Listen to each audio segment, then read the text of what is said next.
Добрий день, я Савайло Анатолій, запрошую підписатися на мій канал YouTube. Якщо ви плиточник, запрошую приєднатися до закритої групи в Viber. Якщо ви шукаєте майстра, то запрошую відкриту групу в Telegram, де ви знайдете багато майстрів. До вашої уваги хочу зробити порівняння і розповісти про помпові вакуумні присоски Шеджинг, які офіційно постачаються на ринок в Україну. Вони різні, Шеджинг міняє, покращує, є унікальні вироби. Тому зараз я детально про них розповім. Але перед цим хочу звернутися до всіх цивілізованих людей. Пам'ятайте, що Росія напала на Україну. Росіяни вбивають українців. Тому не спілкуйтесь з росіянами, не беріть їх на роботу, не купляйте нічого російського. Довгий час постачається ось така помпова вакуумна присоска. Вона ж стоїть на всіх переносках, які доволі поширені в Україні. У мене в прокаті дві такі переноски, і на них стоять такі присоски.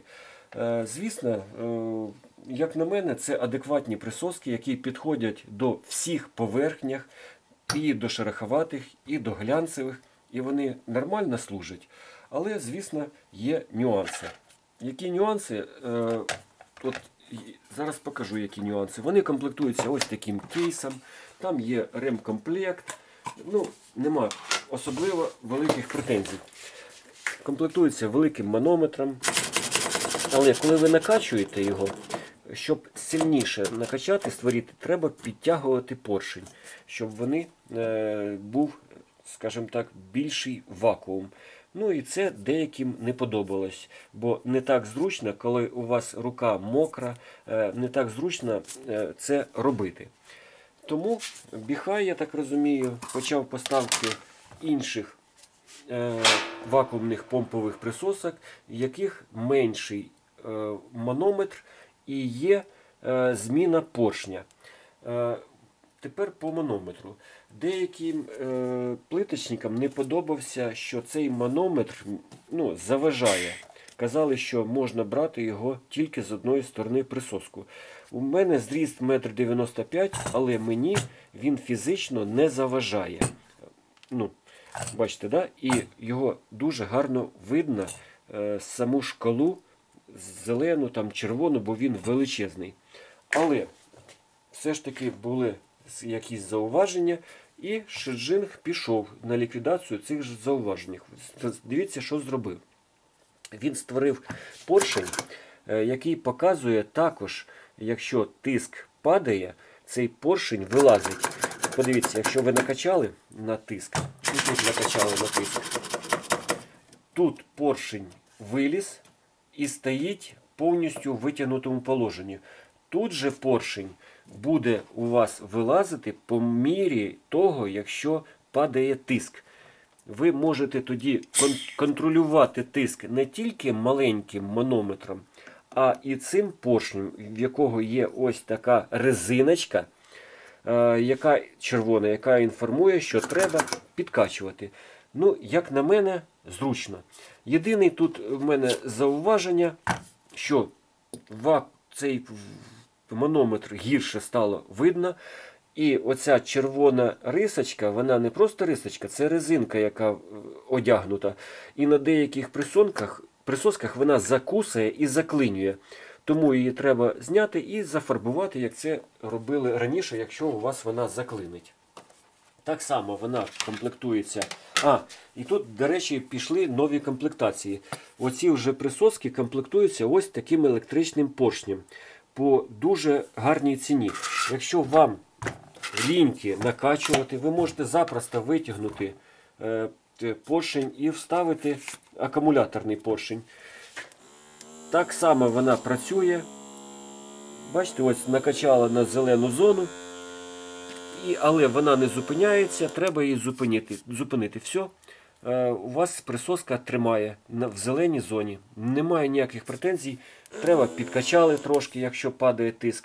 Але вже не буде інформації на поршні, а буде інформація тільки на манометрі. Шикарне рішення. Третя присоска, яка нещодавно з'явилася, уже тут окремо ми вставляємо поршень електричний акумуляторний, а тут він уже вмонтований всередину. Як на мене, унікальне рішення. А чим унікальне, що він ще й автоматичний. Подивіться, ви включили, відразу натиснути треба, починається створювати вакуум. Бачите? Створився вакуум, і коли створився достатній вакуум, він виключається, сам поршень. Це економить заряд акумулятора. Крім того, на включення і виключення треба 3 секунди. Мене трошки дратує таке довге виключення. Але це унікальне рішення. Якщо у вас, наприклад, дуже відповідальна робота, ви залишаєте без нагляду присоску, то це рішення має місце на існування. Тим більше, ось тут є 3 позиції. Якщо ви включаєте, доволі довго включається. Ви бачите, що зараз горить єдина бубочка. Це значить, що зарядка складає приблизно 30%, що треба вже дозарядити. Але вони ж це нова, тому я її не заряджав. Нагадую, щоб почалась вакуум створити, треба трошки підштовхнути, натиснути, щоб воно схватило. Ось такі присоски. Тому звертайтесь до мене. Я чим можу, так само 3 секунди треба потримати, щоб вона виключила.